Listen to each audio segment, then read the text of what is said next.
Queridos irmãos, dando sequência agora no vídeo 19, né? Então, abrindo aspas na pergunta: e que dizeis, então, daqueles que são avessos à ingestão da carne de porco e que a consideram realmente doentia e repugnante devido à forma nauseante de engorda dos porcos nos chiqueiros? Fecha aspas. E abrimos aspas para a resposta. É lógico que aqui está sendo abordado mais a carne de suíno, mas nós vamos chegar em certo momento que Ramatiz ele aborda como num todo a carne de animal, seja ela suíno, seja ela bovino, seja ela ave, né? Das aves, seja elas os peixes, os crustáceos. Isso também vai muito da pessoa raciocinar, porque, vamos assim dizer, todos esses seres são vidas, né? E por serem vidas, obviamente possuem um campo, né, astral, possui energias, possui toxinas. Então, é necessário que a pessoa comece eliminando. Do suíno passa para a carne de bovino para a carne de aves, para a carne de aves, peixe, crustáceos, por aí em diante. Agora, tem pessoas que não conseguem raciocinar, né? Ele pensa assim, mas é muito difícil, tal, fica naquele desculpismo. Então, é de se analisar, né? Então, a resposta.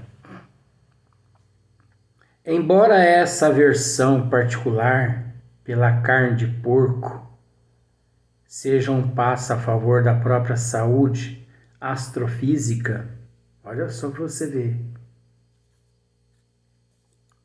nem por isso desaparecem outros nefastos processos nutritivos.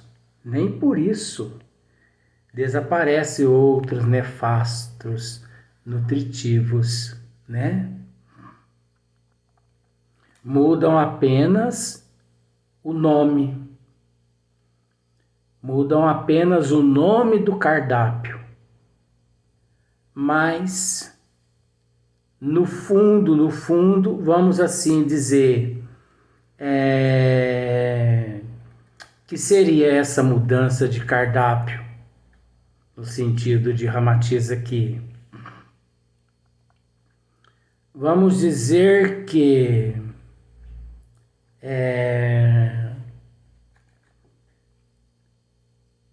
a carne de porco frita, né? Aquele torresmo. Pois bem, a pessoa pega aquele torresmo e, em vez de acrescentá-lo na feijoada, ele pega aquele torresmo, coloca num prato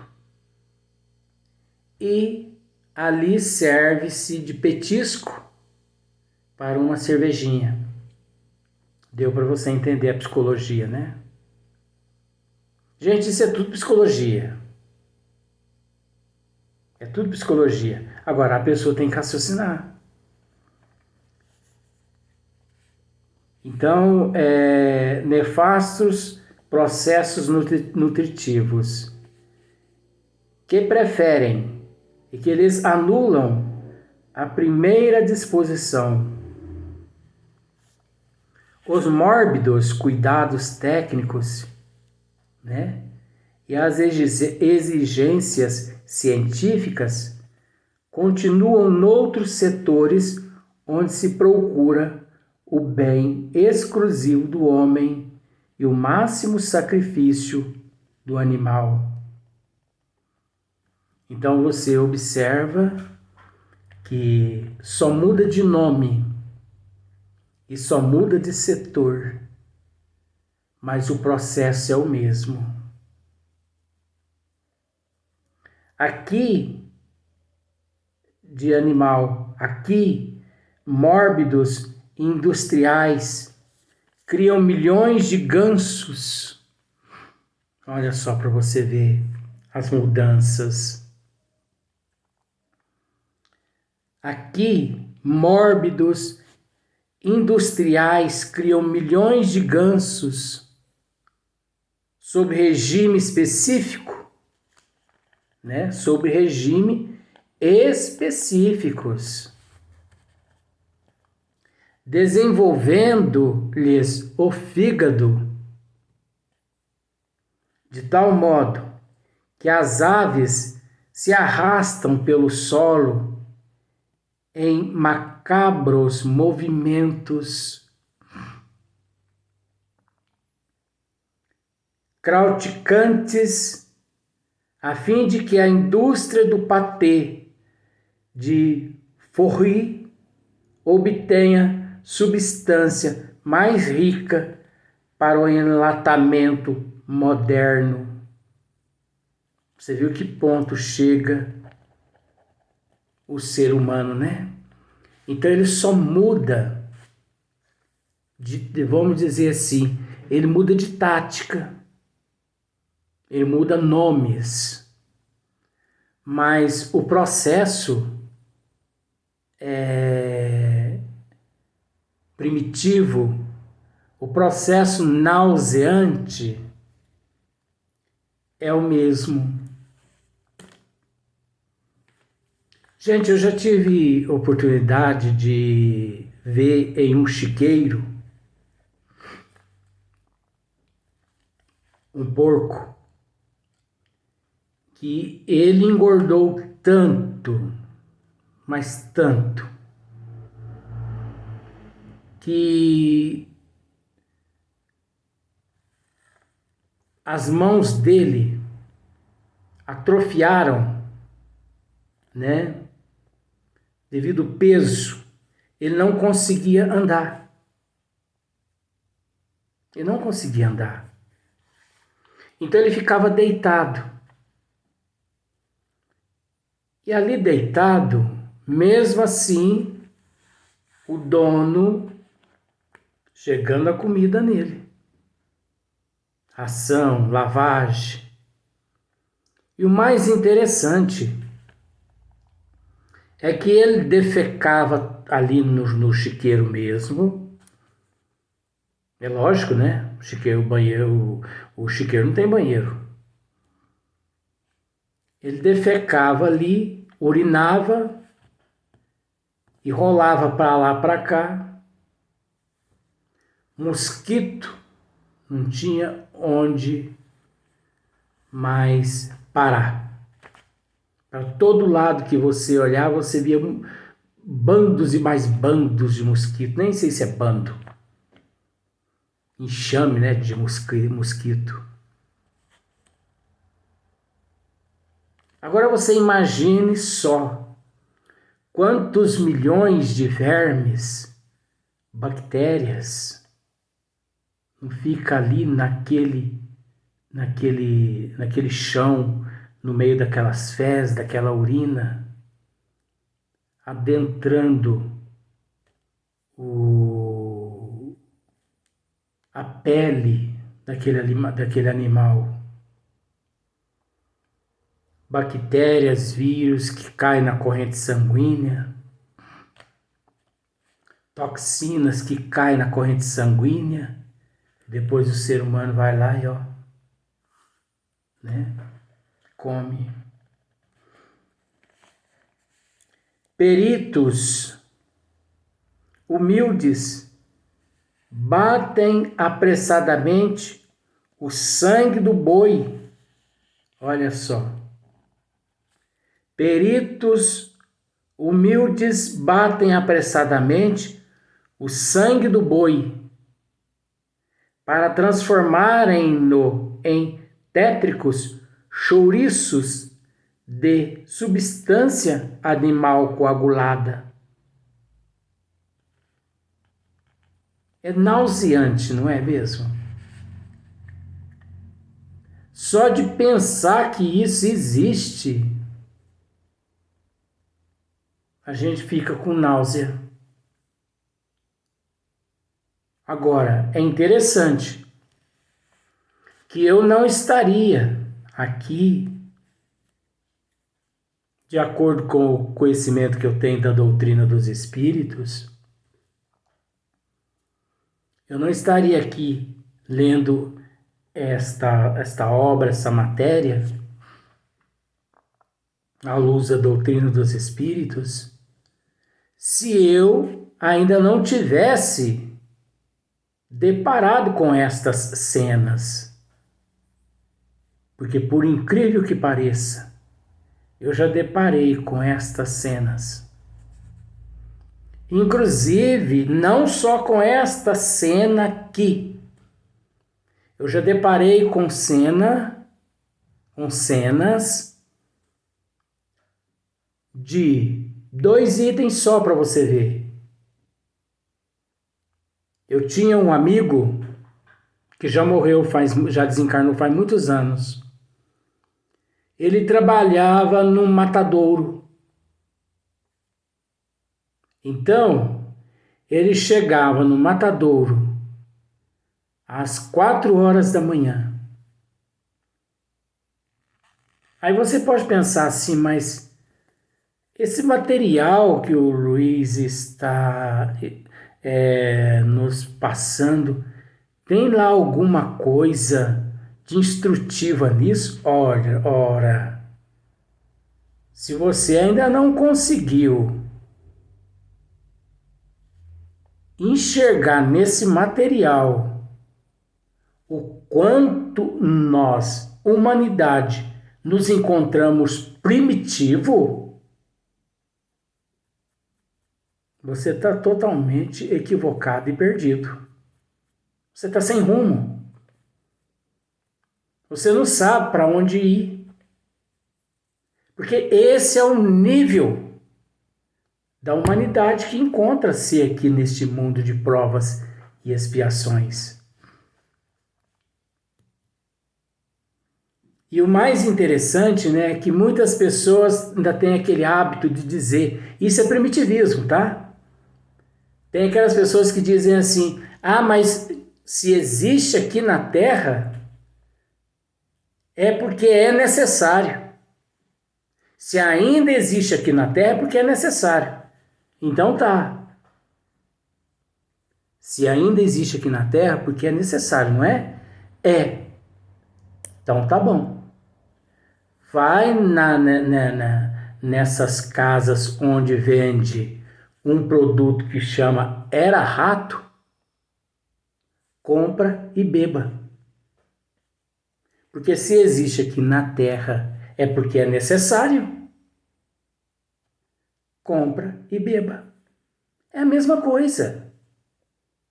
Acontece que a pessoa, em vez de raciocinar e pensar na própria evolução espiritual, ele fica com desculpismo. Como os cientistas, ultimamente, tiveram o disparate de dizer que para manter-se uma saúde revigorante, né? Seria bom que as pessoas fizessem uso de 1 a 2 cervejas por dia. Isso é porque eles são assessorados pelas trevas. Eles são assessorados pelo anticristo. Para não dizer mais, esses são demônios no corpo físico. Em vez de criarem meios para desintoxicarem a humanidade, ficam lançando essas teorias sem cabimento. Então é um absurdo. Como tem pessoas que ainda dizem: mas e o livre-arbítrio relativo? E o livre-arbítrio? É óbvio, mesmo assim relativo, né? Depois, quando você desencarnar, que você for parar nas regiões umbralinas, não reclame também, não. Não reclame. Porque você vai parar lá. Você entendeu? Justamente pelos teus maus hábitos, teus maus comportamentos e suas más atitudes. Maus hábitos em todos os sentidos, inclusive os maus hábitos alimentares. Como um amigo meu esses dias me perguntou, veja bem, ele tinha um primo, e o primo dele faleceu agora em 2021, né? Na data de hoje, no dia de ontem, ele desencarnou. Amigo muito íntimo meu. Ele tem um primo que morreu, desencarnou, com várias complicações, inclusive câncer no intestino, proveniente de 40 anos de bebida. 40 anos de bebida. Alcoólatra assumido, que esteve internado em várias clínicas.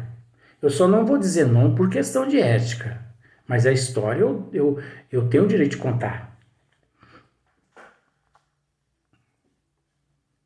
40 anos bebendo. Ultimamente apareceu vários pólipos no intestino dele, vários câncer no intestino. E também pólipos no fígado. Parada renal. Os rins dele parou. Ele teve parada cardíaca e veio a óbito. E esse amigo meu me perguntou assim, esse amigo meu é primo desse cara que desencarnou. E esse amigo meu, muito íntimo amigo meu, ele me perguntou assim, como que se encontra o meu primo neste exato momento? Eu quero que você me diga a verdade. E olha que é um amigo muito íntimo meu. Eu pensei em Deus e pensei em Jesus, pensei em tudo que a doutrina espírita já me ensinou e disse a ele, falei assim, olha, praticamente 100% o teu primo encontra-se em regiões umbralinas e pelo que eu conheço de espiritismo, tão cedo ele sairá das regiões onde ele se encontra. Ah, mas ele tem a mãe dele que desencarnou, que os mentores espirituais já disseram que é, é um espírito evoluído. Foi, mas qual o problema dela ser um espírito evoluído? Não foi ela que desencarnou com câncer, cirrose proveniente de bebida? Foi ele. Então não é porque ele tem uma mãe nestas condições evoluídas que vai isentar ele da responsabilidade e de passar, de reparar os erros que ele cometeu aqui na Terra. Não é assim não. Aí ele baixou a cabeça. Foi, você tem razão. Foi, não tem razão não. Não sou eu que tenho razão. É a lógica, é o bom senso, é a prudência, é raciocínio. Se ele tivesse feito uso 40 anos de suco de laranja, ele não teria desencarnado com, como se diz, caracterizando-se suicídio. Porque o que ele cometeu foi um suicídio. Ora, André Luiz ficou 8 anos no umbral. Por aqui na Terra, ele ter, assim, tomado umas e outras, né? Fumado, levou alguns momentos assim, de boêmia, né? Aquela vidinha de boemia e tal. Ficou 8 anos no umbral. Agora imagina o teu primo, 40 anos bebendo. Cirrose, câncer por todo o intestino proveniente da bebida. Mas é interessante, né? Que nessa hora as pessoas ficam cegas. Enquanto nós temos oportunidade de separar o joio do trigo, nós não separamos. Mas nós somos donos de ficar procurando uma desculpa aqui, uma desculpa ali, para ver se nos isentamos de responsabilidade. E a realidade não é essa. Tudo fica registrado na nossa consciência. Não tem esse que não carrega na consciência o que fez de bom e o que fez de mal. Até os mínimos sentimentos, até os mínimos pensamentos. Tenha um pensamento do tamanho de um grão de areia. Você responderá por aquele pensamento, por aquele sentimento do tamanho de um grão de areia. Um sentimento negativo. Agora tenha um sentimento positivo do tamanho de um grão de areia, para você ver. Você será beneficiado. Depende exclusivamente de nós. Então aqui na Terra nós somos cheios de criar desculpas, né? Para isso, para aquilo, para nos beneficiar. E esse amigo meu ainda me disse assim, mas o meu primo ele era tão rico. Será que não tem como a espiritualidade fazer algo por ele? Só porque ele era rico? A espiritualidade vai passar a mão na cabeça dele. Aí passa a mão na cabeça dele e não passa a mão na cabeça daqueles que moram embaixo dos viadutos. As pessoas têm que ter um pouco de bom senso, prudência. Acho que está faltando, sabe? As pessoas acham que está faltando miolo. Tá faltando miolo. Nem é massa cerebral, é miolo. Essa agora também é terrível, né? Porque antes a frase era tonto. Agora tá faltando miolo. Vamos para o próximo vídeo.